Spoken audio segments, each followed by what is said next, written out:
जय हिंद दोस्तों। पिछले वीडियो में हमने स्वर की परिभाषा, कितने प्रकार के स्वर होते हैं, स्वर से रिलेटेड जितने भी प्रकार हैं उसको हमने डिस्कस किया था। यह वीडियो इसलिए आप आवश्यक है क्योंकि अभी आने वाले समय में ज्येष्ठ संपरीक्षक एवं व्यापक के विभिन्न एग्जाम होने वाले हैं जिसमें हिंदी में पूछा जाता है। ज्येष्ठ संपरीक्षक के एग्ज़ाम में 100 क्वेश्चन आएंगे हिंदी से। ज्येष्ठ संपरीक्षक के एग्ज़ाम में 100 क्वेश्चन आएंगे हिंदी से। उसमें से हमने हिंदी ग्रामर की एक वीडियो सीरीज़ चालू की है। इसका यह दूसरा पार्ट है।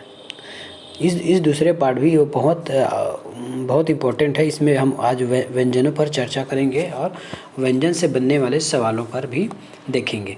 तो समय न गंवाते हुए चलिए स्टार्ट करते हैं व्यंजन।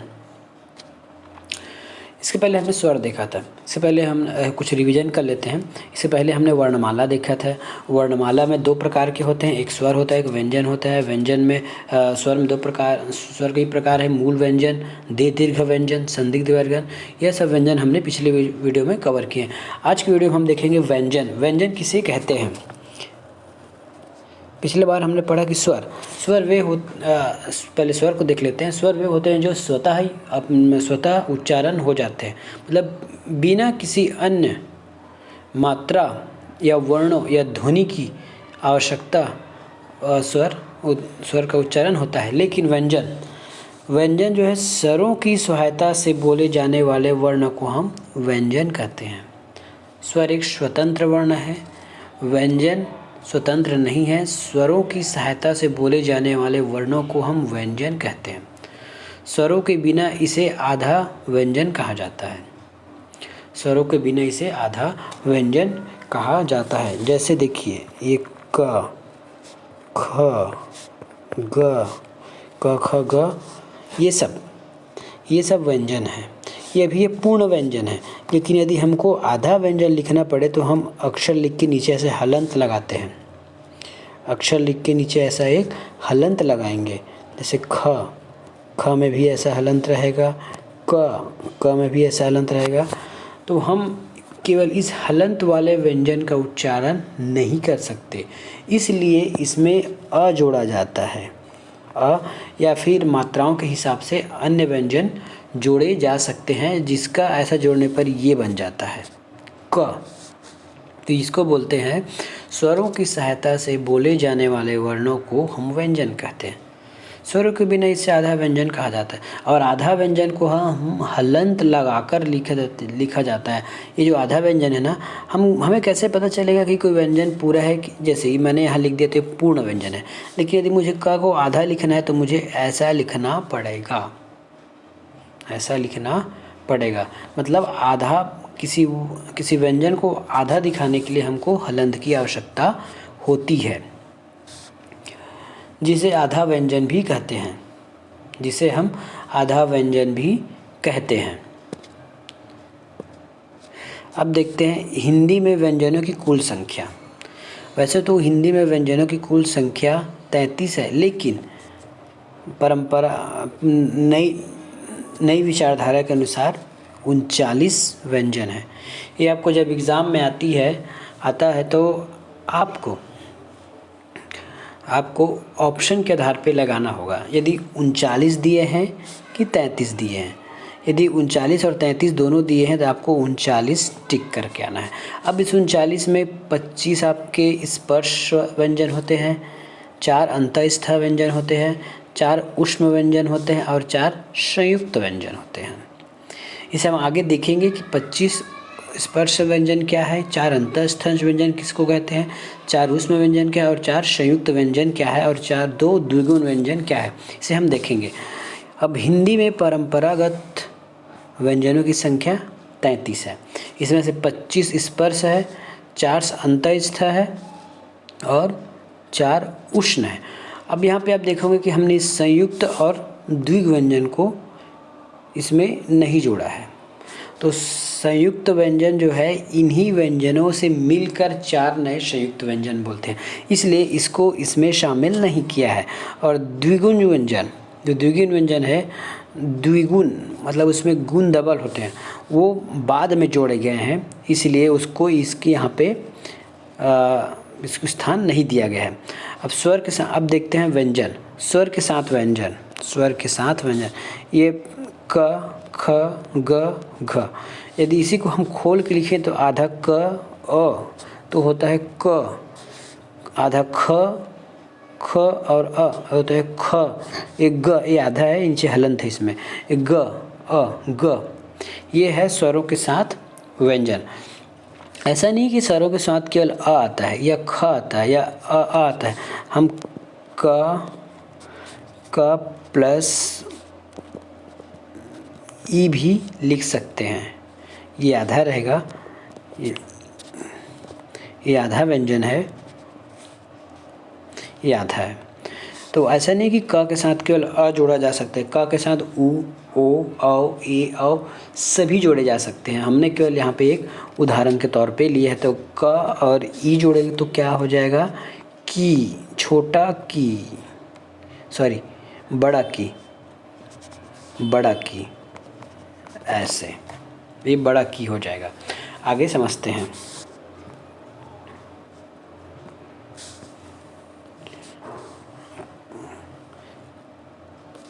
अब स्वर के बिना व्यंजन, अब स्वर के बिना व्यंजन देखिए, तो बिना स्वर के व्यंजन को हम ऐसे लिखेंगे, आधा क ख ग और ये।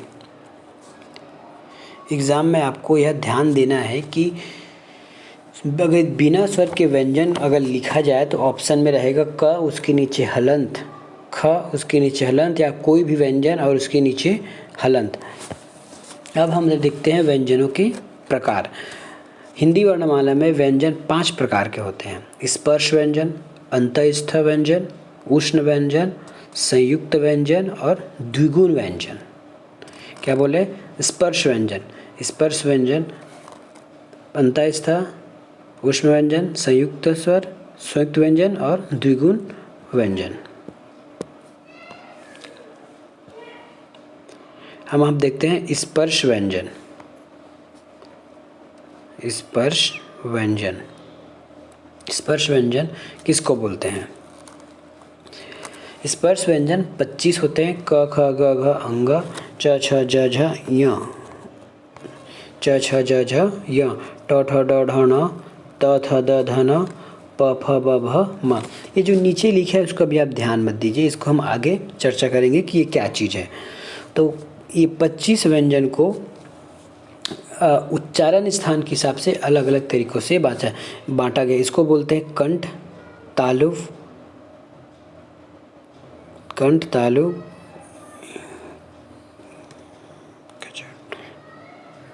कंठ, तालु और तब और ये से।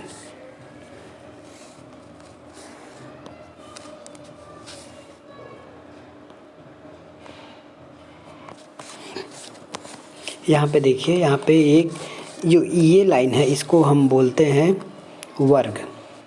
1 2 3 4 5, 1 2 3 4, ये हो गया आपका 5 5। और इसके बोलते हैं, इसका उच्चारण स्थान कंठ से, तालु से, मूर्धा से, दंत से और होठ से। मतलब कंठ से कहने का अर्थात यह है कि इस क ख ग घ अंगा, या इसको यहाँ भी बोलते हैं अंगा, अंगा का उच्चारण कंठ से होता है, सॉरी यहाँ इसको बोलते हैं। च से उच्चारण आपके तालु से होता है, च छ ज झ या। आप महसूस करके देखिए, च जहाँ पे उच्चारण उसको च हमारे दांत के नीचे से एक इससे वहाँ पे आके लग रही, च छ ज झ या, नीचे वाले जो जबड़ी में जाके लग रही अपना जीभ हमारा टच उच्चारण होता है, उसको हम तालु बोलते हैं। मूर्धा ट ठ ड ढ न, ऊपरी जबड़े के हिस्से में जहाँ देखिए, जहाँ जीभ जहाँ कर टकरा रहा है, ट ठ ड ढ या, ट ठ ड ढ ण, ट ठ ड ढ ण। देखिए ऊपरी जबड़े के हिस्से में, मांस वाले हिस्से में जीभ ऐसे राउंड होके जाके मिलता है, मिल रहा है, उसको बोलते हैं हम मूर्धा। उसके बाद बोलते हैं दंत, डी त, इस दंत को त वर्ग बोलते हैं, त थ द ध न। हमारा जीभ दांत में कहीं न कहीं स्पष्ट हो, कहीं न कहीं जाके स्पर्श कर रहा है, दबाव डाल रहा है दांत में, उसको बोलते हैं दंत। अब होता है ओष्ठ, होंठ, प फ ब भ म, इसको उच्चारण कर सकते हमारे होंठ आपस में मिल रहे हैं, प फ ब भ म। इसको याद करने का ट्रिक है, एक तो है हिंदी में कचटतप, क से कंठ, तालु, मूर्धा, होठ, दंत और ये होठ, ये दंत, ये मूर्धा, ये तालु, ऐसा। और इंग्लिश में याद करने की एकदम अच्छा तरीका है KTM2, जैसे ATM2 बोलते हैं वैसे KTM2, KTM। आप याद रखिएगा KTM, K से कंठ, के T से तालु, म से मूर्धा, D से दंत और O से होस्ट। तो ये हमारे 25 स्पर्श व्यंजन है। अब इसको स्पर्श क्यों बोलते हैं ये देखिए, जिन व्यंजनों के उच्चारण में हवा मुख के किसी न किसी भाग को छू कर निकलती है उन्हें हम स्पर्श व्यंजन कहते हैं। क्या बोला मैंने? जिन व्यंजनों का उच्चारण में हवा मुख के किसी न किसी भाग को छू कर निकल जाती है उन्हें हम स्पर्श व्यंजन कहते हैं। इनकी संख्या 25 होती है। फिर से आप देखिए, क वर्ग में मतलब कंठ में क, देखिए यहाँ पे हवा का प्रेशर लग रहा है, क ख ग घ अंगा। उसी प्रकार टी में देखिए, टी मतलब तालु। अब तालु कहाँ का बोलते हैं आप इसको उच्चारण करके ही समझ जाएंगे, च छ ज झ य। ये दांत के जस्ट ऊपरी हिस्से में जीभ जाके टच कर रही है, च छ ज झ य, इसको बोलते हैं तालु। एक बार और देखिए, मूर्धा किसको बोलते हैं? ट ठ ट ठ ड ढ ण। हमारे ऊपरी जबड़े के बीच वाले मांस वाले हिस्से में जाकर, ये मांस वाले जीभ में जाकर जीभ टकराती है मूर्धा शब्दों को उच्चारण करने, तो इसको हम मूर्धा बोलते हैं। से ड, अब आता है डी, डी से होता है दंतोष्ठ। दंतोष्ठ मतलब दांत से, त थ द ध ण प फ ब भ म, ये अपना होस्ट हो गया। ऐसा है।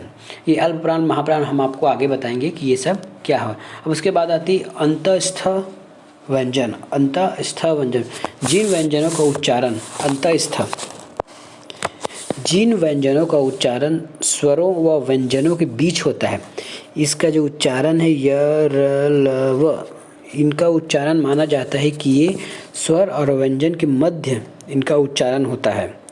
स्वर या व्यंजन, स्वर एवं व्यंजन के मध्य इनका उच्चारण होता है, इसलिए इनको हम अंतस्थ व्यंजन कहते हैं। अब जैसे य र ल व, य र ल व,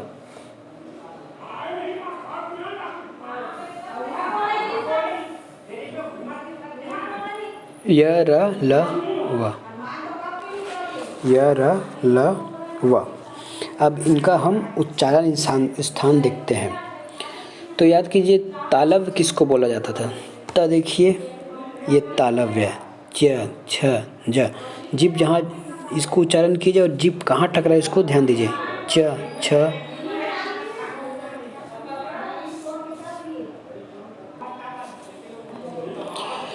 हम यहाँ य का उच्चारण देखते हैं। यह तो है तालव्य, यहाँ तालव्य क्या है? च। अब च का उच्चारण कीजिए, च छ जगह, च छ ज झ। जीभ कहाँ जाके टकरा रहा है? जीभ जहाँ के जा टकरा रहा है उसको ध्यान दीजिए। उसके बाद य का उच्चारण कीजिए, य। लगभग जीभ यहीं जाके उच्चारण करता है, इसको हम तालव्य बोलते हैं, इसको तालु बोलते हैं, तालु। ये क्वेश्चन आता है कि य का उच्चारण कहाँ से है? य को तालु बोलते हैं, तालव्य बोलते हैं, उच्चारण स्थान ये सब पूछता है। र को हम वत्तर से बोलते हैं, दंत मूल, दंत के मूल से र। देखिए, र का उच्चारण करेंगे ना तो दंत के हमारे जो दांत है ना, वहाँ के मूल, दांत का मूल कहाँ होता है? जहाँ दांत लगा है, नीचे मांस है, वहाँ के हिस्से को हम दंत मूल कहते हैं। तो र का उच्चारण कीजिए, र र र र र र। तो हमारा जीभ वो दंत मूल में जाता है या मसूड़ा में जाता है, ठीक है। ल भी हमको हमारा दंत मूल और मसूड़ा वाला है, ल ल ल ल ल व व। अब व का उच्चारण कीजिए, व व व व व। ऊपर का दांत और नीचे का होठ, दंतोष्ठ दोनों हैं। ऊपर व उच्चारण कीजिए, व व व। ऊपर का दांत और नीचे का होठ मिलता है तब वो दंतोष्ठ हो जाता है। अब इसमें एक आपको और क्वेश्चन पूछेगा कि ल लुंठित नहीं है, र लुंठित है। र र र ल ल। ल लुंठित नहीं है, र लुंठित है और ल पार्श्विक है। याद रखिएगा, ल एक पार्श्विक ध्वनि है। ल एक पार्श्विक ध्वनि है। आगे पढ़ते हैं संयुक्त व्यंजन, ऊष्म व्यंजन। पहले हम पढ़ लेते हैं ऊष्म व्यंजन। ऊष्म व्यंजन पढ़ते हैं अब। ये ऊष्म व्यंजन पढ़ेंगे आप। ऊष्म व्यंजन होता क्या है? ऊष्म या संघर्षी, इसी को ऊष्म भी बोलते हैं और संघर्षी भी बोलते हैं। इसको हम उष्ण बोलते हैं और संघर्षी भी बोलते हैं। तो क्या चीज़ है? जिन ध्वनियों के उच्चारण में हवा मुख के किसी न किसी स्थान को रगड़ खाकर निकले तथा थोड़ा हल्का सा गर्म हवा पैदा कर, ऊष्म व्यंजन कहलाता है। मतलब यदि किसी ध्वनि किसी शब्द को उच्चारण करते हुए कहीं ना कहीं जीभ या हवा कहीं अच्छा रगड़ के निकले और साथ में गर्म हवा पैदा करे। अच्छा, तो ध्वनि सभी उड़ते हैं, लेकिन इसमें मेन खासियत है गर्म हवा।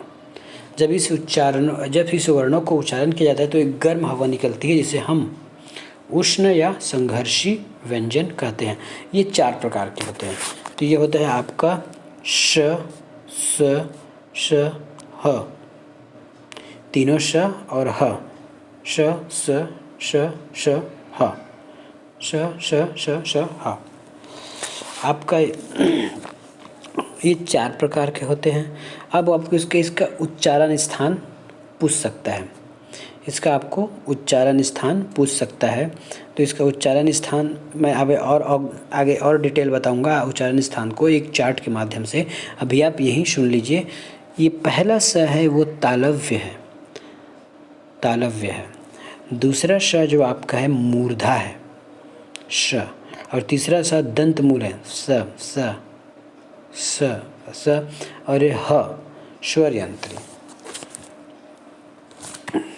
इस प्रकार से आपने चारों उष्ण व्यंजनों को देख लिया। यहाँ पे याद रखिएगा श श श ह हमारे उष्ण व्यंजन है। उसके बाद आता है संयुक्त व्यंजन।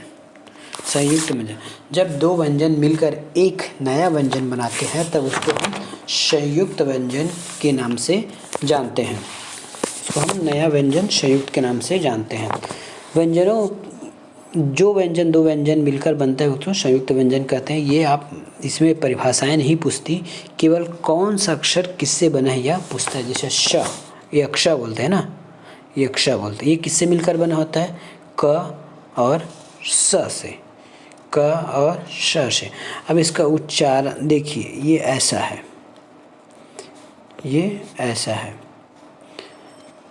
जैसे हम कक्षा, आपको याद होगा जब हम कक्षा की उच्चारण करते हैं कक्षा, जबकि हम लिखते ऐसे हैं कक्षा को, ऐसा।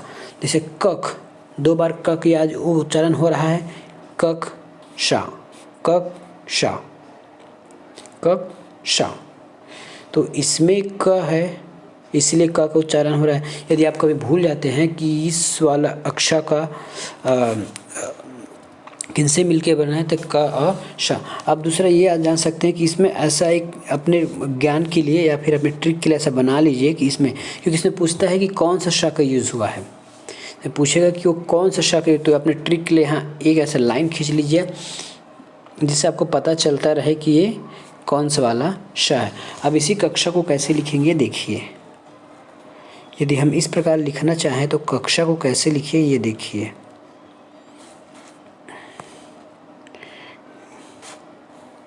क्या मैंने सही लिखा है? क्योंकि इसका निर्माण इस श और क से मिलके बना है, तो मैं लिखा हूँ कक्षा। तो आपको पता चल गया होगा कि इस श में क है और इस कक्षा ऐसे ही लिखा जाता है। यदि मैं इसको पूर्ण रूप से तोड़ के लिखूं तो कैसे लिखूंगा, आप ये देखिए, क अ क और ये श और ये अ, ये ऐसा लिखा गया।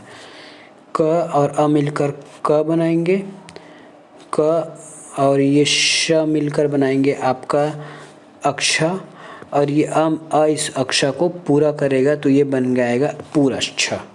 तो इस प्रकार ये बन गया कक्षा, और इस छ में है क प्लस छ स। दूसरा देखते हैं त्र। दूसरा देखते हैं त्र। त्र कैसे मिलकर बना है, ये होता है आपका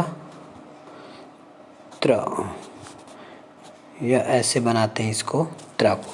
अब त्र दो वर्णों से मिलकर बना है, एक तो है त प्लस र, ये त और र से मिलके त्र बना है, त्र और र बन के र बना है।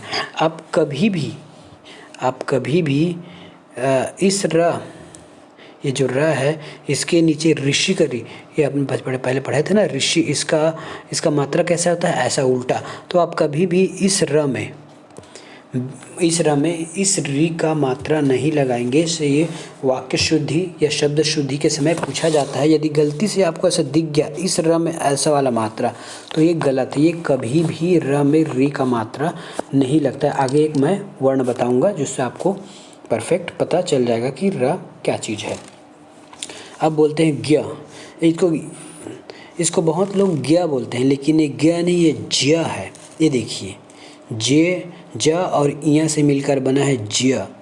हम लोग बोलते हैं ना ज्ञान, वो ज्ञान है। गंगा, वो गंगा नहीं, ज्ञान।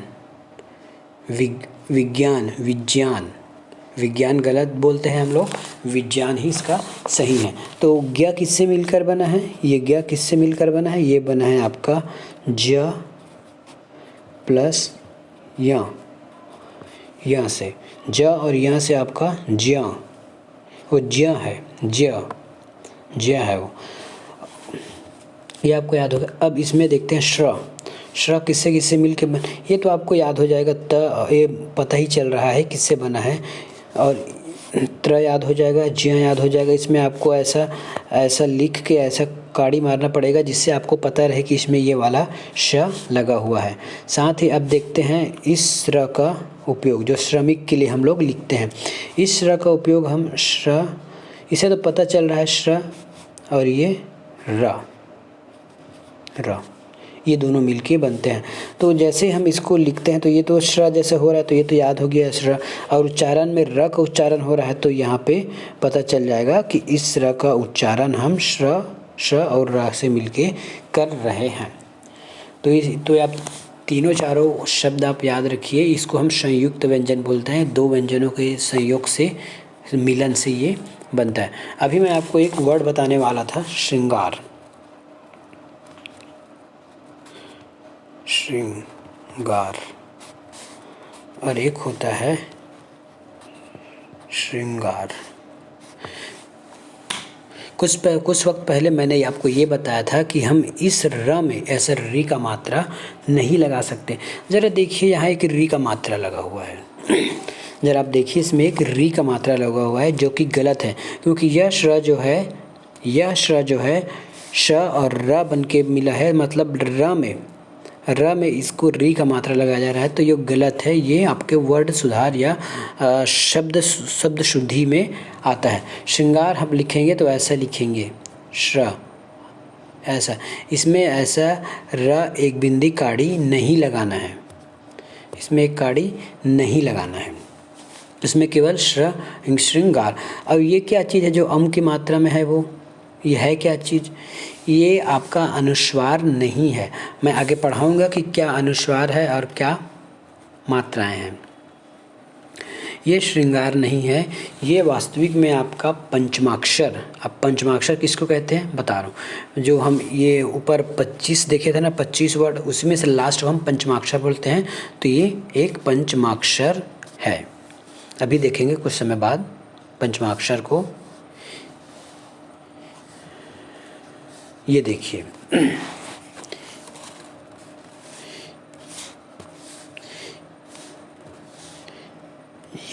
ये पांचवा वर्ण, ये पांचवा वर्ण आपका पंचमाक्षर कहलाता है। इन पंचमाक्षरों का उपयोग अम की मात्रा के अनुसार किया जाता है। इस मात्रा का उपयोग हम अम की मात्रा के अनुसार किया जाता है। आगे अभी वर्तनी की क्लास जो होगी, वर्तनी का जो चैप्टर आएगा उसमें मैं बताऊंगा कि कौन सा अम की मात्रा है। देखिए ये जो अम की मात्रा का तो हम अनुस्वार के रूप में उपयोग करते हैं नासिका से साउंड उत्पन्न करने के लिए, लेकिन इन पांचों का भी अम की मात्रा के रूप में उपयोग किया जाता है। वह कब और कैसे किया जाता है मैं आपको आगे बताऊंगा। इसको पंचमाक्षर बोलते हैं। इतने हिस्से को हम पंचमाक्षर कहते हैं। आगे देखते हैं।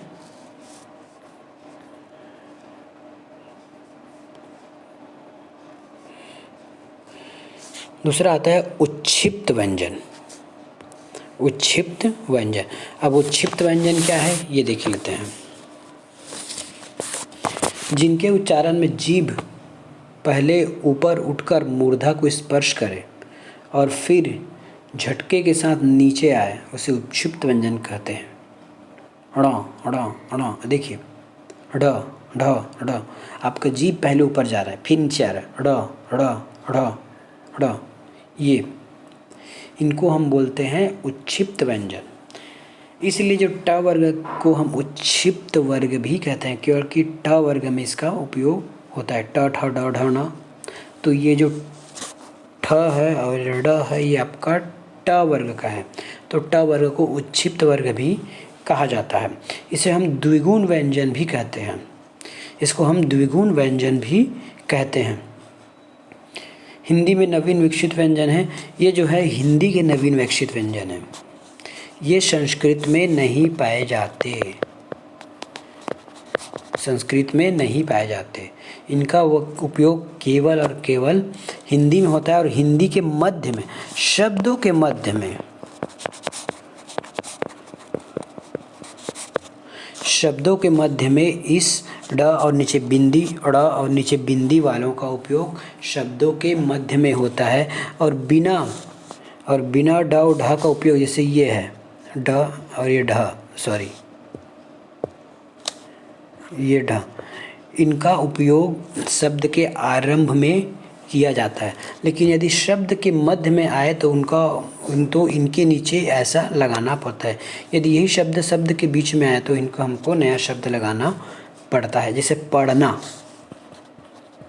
पढ़ना, ये लीजिए। जैसे ढक्कन लिखते हैं तो ऐसा लिखते हैं ढक्कन, ढक्कन के नीचे ढ छोटी बिंदी नहीं लगाते।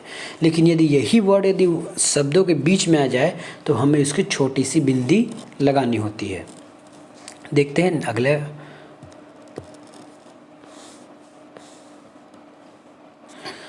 अब हम वर्णों का वर्गीकरण सीखते हैं।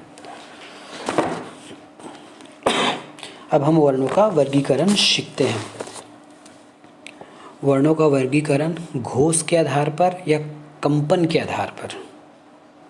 हमने ऊपर एक चार्ट देखा था, आपको याद होगा 25 संघर्षी क ख ग घ ङ छ छ ज झ ट ठ ड ढ न त थ द ध न का ऊपर हमने एक चार्ट देखा है। उसी चार्ट में एक हमने गिनती देखी है 1 2 3 4 5 ऐसे। उसमें है क ख ग घ ङ क ख ग घ या ऐसे अंग, क ख ग घ अंग ऐसा करके देखे हैं। उसी प्रकार ये है आपका KTM डो, ऐसा मैं लिखा था। इसमें और आते हैं, इसमें ऐसा है, इसमें ऐसा है। अब उसमें समझिए घोष का मतलब क्या होता है। घोषत्व कंपन के आधार पर, जब कोई वर्ड को, जब किसी शब्द का उच्चारण किया जाता है तो उसमें हमारी हवा जब उच्चारण करते हैं तो हवा निकलती है, उससे कंपन होता है। तो जिसमें कम कंपन होता है, किसी में ज़्यादा कंपन होता है, उसके आधार पे हम वर्ण को विभाजते हैं। तो अघोष जिसके उच्चारण में कंपन नहीं होता, जैसे अब इसमें कौन कौन से हैं, जैसे पहला और दूसरा वर्ग, जैसे ये वर्ग और दे वर्ग। अब इस वर्ग में जितने भी आएंगे ऐसे, तो 2 इसमें आएंगे, 1 2 3 4 5 6 7 8 9 10 इसमें आ जाएंगे। और तीनों श और तीनों श, टोटल 13। टोटल 13 हमारे घोष हैं, पहला और दूसरा। याद रखिए 5 ऐसे इमेजिन कर लीजिएगा बना के, क ख ग घ ङ ऐसा करके, और नीचे KTM डो तक, ओ तक मतलब दंतोष्ठ तक, दंतोष्ठ तक। अब ये होता है आपका घोष। इसमें आपकी हवा कंपन नहीं होती या नहीं के बराबर होती है। होता है घोष वर्ग, घोष व्यंजन जिसके उच्चारण में कंपन होता है, जैसे क ख कम कंपन, क ख ग घ। देखिए बोल के देखिए, क ख ग घ अंगा, ऐसा। तो इसमें कंपन कुछ ज़्यादा होते हैं। घोष अघोष की तुलना तो अधिक कंपन होते हैं, इसलिए इसको सघोष बोलते हैं। अब सघोष में क्या आएगा, बाकी जो शेष बच गया 3 4 5, ये 3 4 5वां वर्ग, और इसके नीचे पूरा आ जाएगा तो 5 या 15 ये हो गया। और हम चारों अंतस्थ, अंतस्थ क्या था, य र ल व, ये हमारा अंतस्थ है। और ह, और ह ये होता है हमारा सघोष। कौन कौन सा सारणी का, हम जो सारणी बनाए थे उसको आपको याद रखना होगा। उसमें से तीसरा, चौथा, पांचवा और य र ल व और ह। तो ये हो गया 15 16 17 18 19 20। इसमें से आपका 20 तो ये हो गया। संख्या उतना मायने नहीं रखता, आपको ये सब याद होने चाहिए, ये सब आपको याद होने चाहिए। आगे है आपका प्राणत्व के, अब एक साथ हम बाद में वो देखेंगे चार्ट को। अब देखते हैं प्राणत्व के आधार पर, प्राण तत्व के आधार पर, प्राण तत्व। अब प्राण तत्व बोलते हैं, प्राण तत्व होता क्या है, प्राण तत्व में होता है काकल। यहाँ प्राण का अर्थ होता है हवा या सांस, हवा या सांस। उसमें कंपन था, गंजनाहट आवाज़ में। यहाँ प्राण तत्व हवा बोलते हैं, हवा या सांस को। अब देखते हैं अल्प प्राण, अल्प प्राण जिसमें थोड़ा से हवा लगाते हैं, अल्प प्राण में थोड़ा हवा लगाते हैं या थोड़ा हवा बाहर निकलता है, उसको हम अल्प प्राण बोलते हैं। उससे उच्चारण में कम हवा निकलता है, उसको हम अल्प प्राण कहते हैं। अब अल्प प्राण में वही मैं जैसे आपको सारणी बताया था, 1 2 3 4 5, इधर इधर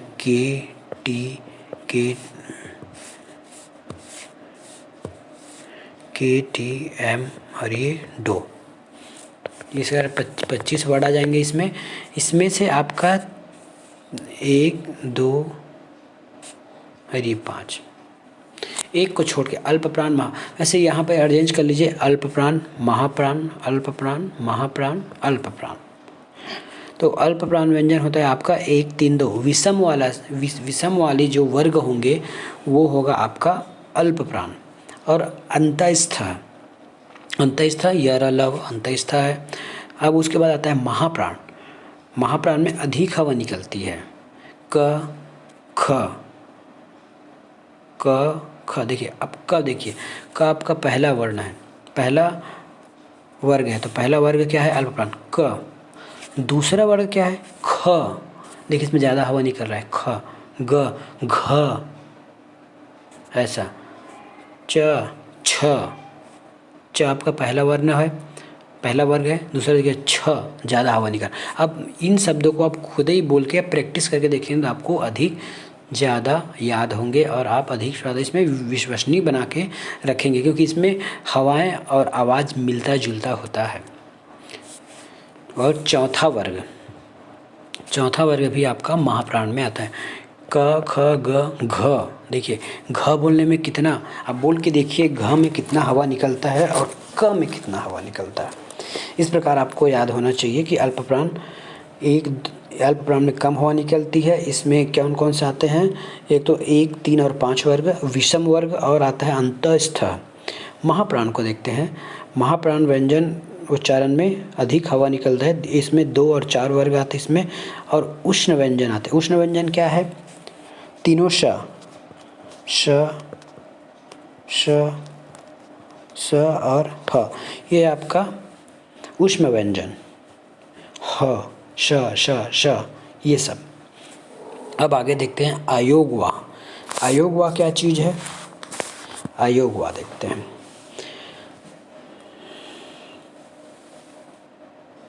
अयोगवा ध्वनि।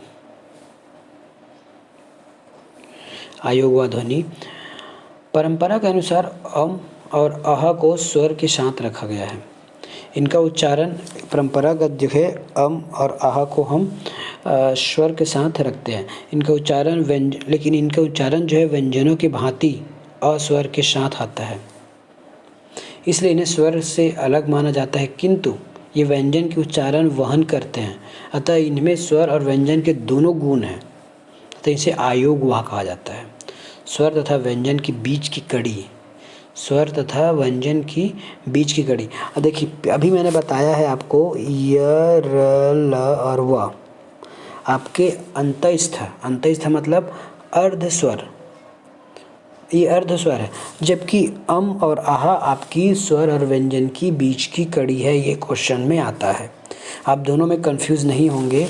ये य, र, ल, व आपका अंतस्थ है अर्ध व्यंजन, और अम और आह जो है जो विसर्ग के रूप में कार्य कर रहा है, ये हमेशा स्वर और व्यंजन की बीच की कड़ी है। य, र, ल, व अर्ध स्वर है, ये आपको याद रखना है।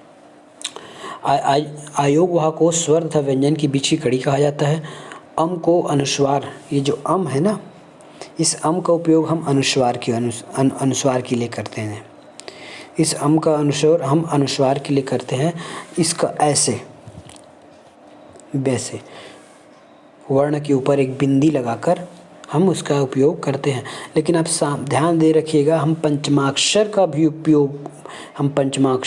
उपयोग इसी प्रकार करते हैं, लेकिन इन दोनों में अंतर है। हम आगे इसको जब वर्तनी पढ़ाऊंगा तब मैं बताऊंगा कि दोनों में अंतर क्या है, और हम कैसे पता कर सकते हैं कि कौन सा अम है, अनुस्वार है, और कौन सा पंचमाक्षर है।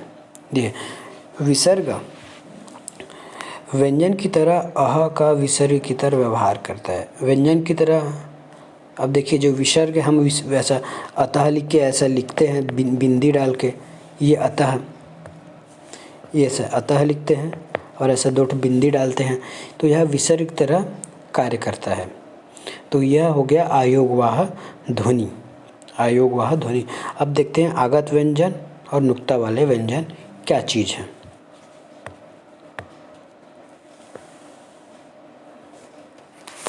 आगत व्यंजन और नुक्ता वाले व्यंजन। आगत व्यंजन किसको कहते हैं? उर्दू भाषा के शब्दों का सही उच्चारण देने के लिए कुछ व्यंजनों में क, ख, ग, ज, फ कुछ में नीचे नुक्ता बिंदी लगा देते हैं, जिसको हम आगत व्यंजन कहते हैं। देखिए, आगत व्यंजन हमको देखना है, जैसे क,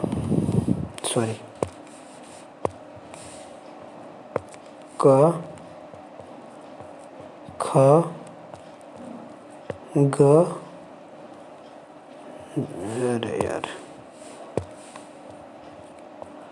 ज, इस प्रकार के कुछ बिंदु नीचे लगाए जाते हैं। ये हमारे हिंदी में नहीं है, लेकिन जब उर्दू को हिंदी में लिखा जाता है, जब हम उर्दू के शब्दों को जब हम देवनागरी लिपि में लिखने की कोशिश करते हैं, तो कुछ वर्णों का सही उच्चारण करने के लिए हमको यहाँ ऐसा लिखना पड़ता है। इसको हम नुक्ता वाले बिंदी या फिर आगत व्यंजन कहते हैं। इसे बहुत सारे आपको वर्ण मिल जाएंगे। दूसरा होता है आपका आगत स्वर। ये आगत व्यंजन है, यहाँ पे याद रखिएगा, ये आगत व्यंजन है जिसमें नुक्ता बिंदी वाले, इसको नुक्ता बोलते हैं। जो नीचे लगा है ना, ये नीचे लग रहा है बिंदी, इसको हम नुक्ता बोलते हैं। अब देखते हैं आगत स्वर कहते हैं। अंग्रेजी भाषा के कुछ शब्दों को सही से उच्चारण देने के लिए हम देवनागरी में लिखने पर हम उसको अर्धचंद्राकार में लिखते हैं, जिसको हम आगत स्वर कहते हैं। जैसे डॉक्टर, ये डॉक्टर है, डॉक्टर, लेकिन हिंदी में इसको हम डॉक्टर ऐसे लिखते हैं, लेकिन इंग्लिश में डॉक्टर बोलते हैं, इसलिए इसमें अर्धचंद्राकार लगाते हैं डॉक्टर, तो इसी अर्धचंद्राकार को हम आगत स्वर कहते हैं। अब इसको लगाते क्योंकि डॉक्टर एक इंग्लिश का वर्ड है और उसको हम देवनागरी लिपि में लिख रहे हैं, तो उसको सही सही उच्चारण करने के लिए ड में अर्धचंद्राकार की मात्रा लगाते हैं, जिसको हम आगत स्वर कहते हैं। अब इसके बाद पढ़ेंगे हम द्वित व्यंजन। द्वित व्यंजन किसे कहते हैं ये हम देखेंगे। द्वित व्यंजन, ये देखिए, इसको हम बोलते हैं द्वित व्यंजन।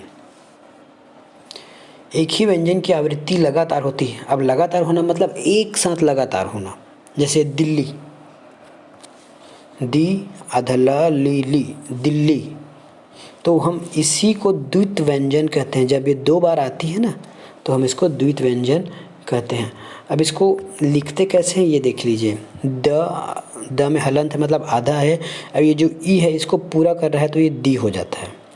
इधर ल इस ल को पूर्ण करने के लिए ई की मात्रा है, लेकिन इस पहले वाले ल को पूर्ण करने के लिए कोई मात्रा नहीं है, इसीलिए यह ल अपने आने वाले व्यंजन के ऊपर आधे के रूप में ऐसा चढ़ जाती है, जिसको हम दिल्ली लिख सकते हैं।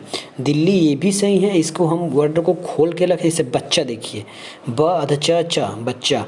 अब ये आधा च इसलिए क्योंकि हमने पहले ही पढ़ा चुका है कि कोई भी व्यंजन को उच्चारण के लिए एक स्वर की आवश्यकता होती है।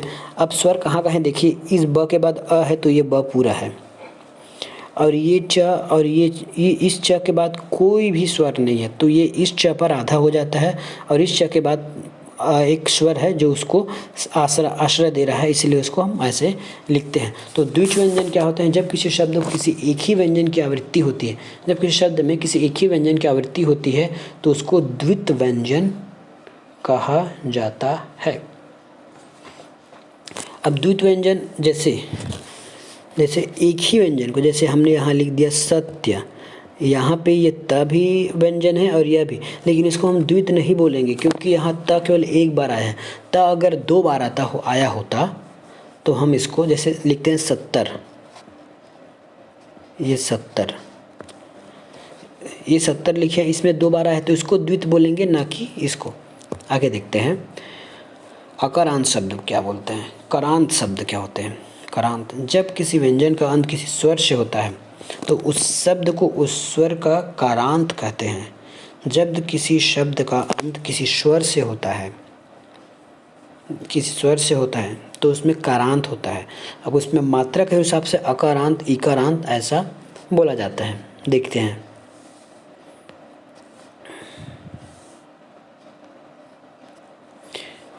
जैसे देखिए अकारांत मतलब ये हो गए अकारांत मतलब तय।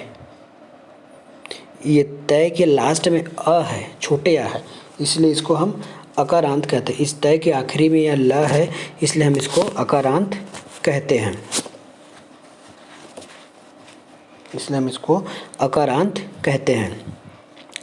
इकारांत, छोटा ई बड़ा ई है, इसके लास्ट देखिए सभी के लास्ट में बड़ा ई है तो इसको इकारांत बोलेंगे। जैसे उकारांत, जैसे छोटा उ है, बड़ा उ है, अकारांत। इस प्रकार जैसे तीसरा जैसे लिखते हैं उसमें अ लास्ट में तो अकारांत हो गया। देखिए अकारांत, आकारांत, उकारांत, इकारांत, इस प्रकार से हमको करांत होते हैं।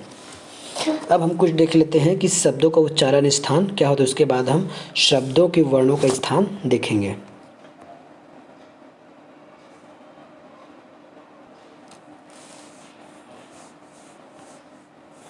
ये देखिए शब्दों के उच्चारण का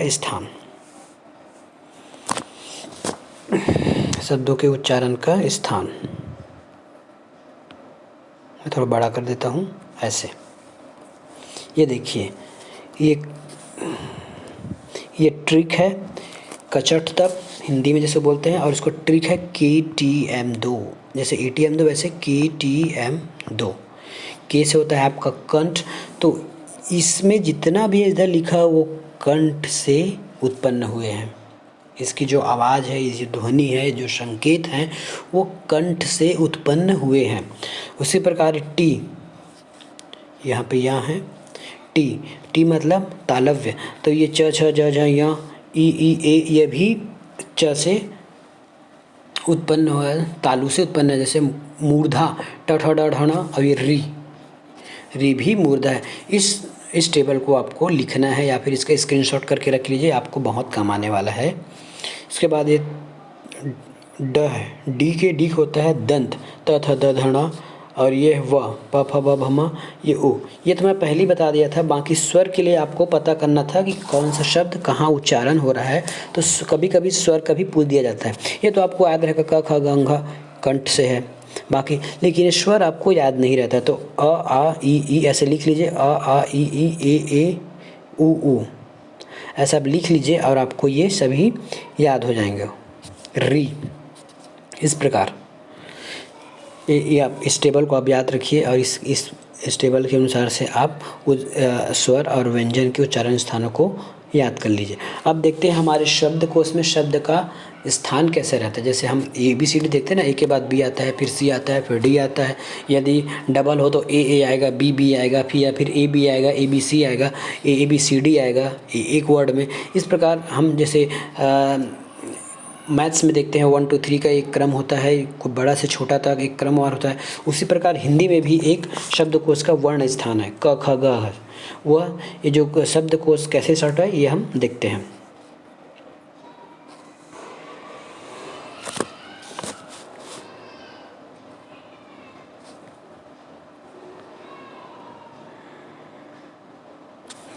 ये हम वहाँ देखते हैं।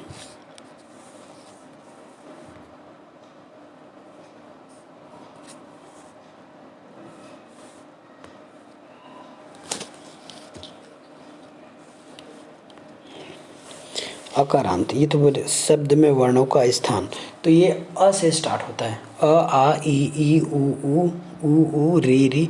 मैं आपको इसलिए पढ़ा रहा हूँ क्योंकि क्वेश्चन आएगा कि जैसे कोई दो शब्द दे दिया जाएगा, किसी का नदी का नाम, किसी व्यक्ति का नाम, किसी संज्ञा सर्वनाम का नाम। अब आपको बोलेगा कि उन चारों या दोनों शब्द में से आपको उसको लाइन से जमाना होता है कि कौन सा शब्द शब्दकोश के अनुसार पहला या दूसरा स्थान रखता है। इस प्रकार आपको ये याद होना चाहिए। तो अ आ ई ऊ ए औ अम औ, ये तो आपको याद होगा कि यहाँ तक रहेगा ये। उसके बाद आपका जो पांचों अक्षर है क ख ग घ अंग च छ ज झ ञ त थ द ध ण त थ द ध ण प फ ब भ म, ये देखिए ये म तक, इतना तो आपको याद रहेगा वर्ण स्थान। उसके बाद हम देखते हैं हमारे य र ल व आते हैं। य र ल व श, य र ल व, ये य र ल व आ गया। उसके बाद श स्टार्ट होता है, तो श स ह और अक्ष और त्र और श और ज्ञ।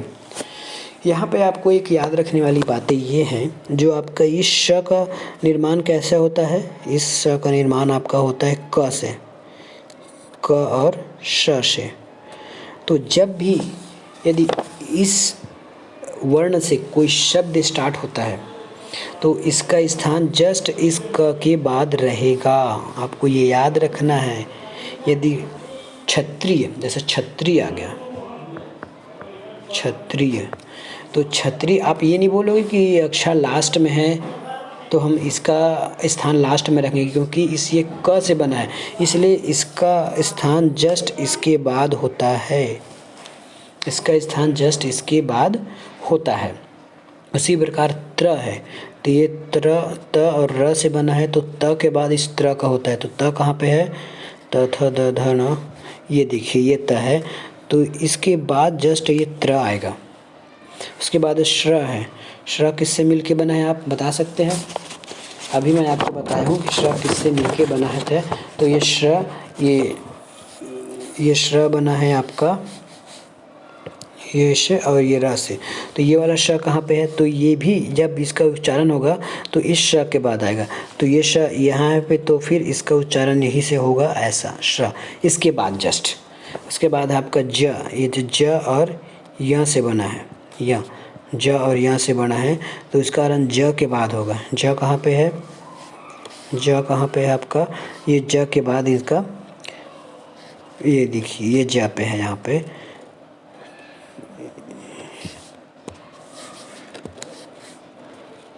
ये देखिए। तो इस ज के बाद इसको हमको रखना होता है। ये आपको सारणी याद होनी चाहिए। आप इसको स्क्रीनशॉट ले लीजिए, मैं इसको डिलीट कर रहा हूँ। व्यंजन का पहला वर्ण क, अंतिम ह। व्यंजन का पहला वर्ण जो है, आप देखिए व्यंजन में, देखिए व्यंजन का पहला वर्ण आपका क है। क कहाँ पे है? क आपका है, ये देखिए ये पहला है। अब अंतिम इसको ह माना जा रहा है। ह कहाँ पे है? ये देखिए। अब बताइए, इन चारों को स्थान नहीं दिया गया क्योंकि मैंने पहले ही बताया इन चार अपना शिफ्ट होके कोई क के पास जा रहा है, कोई त के पास जा रहा है, कोई ज के पास जा रहा है, इसलिए इसका स्थान नहीं दिया जाता। और सभी में देखिए तो आपका अ पहले आएगा और ह लास्ट में आएगा। जैसे वर्ण और स्वर और व्यंजन मिलाएं तो इसका स्थान इस प्रकार होता है। आगे देखते हैं। आज के लिए इतना ही, धन्यवाद।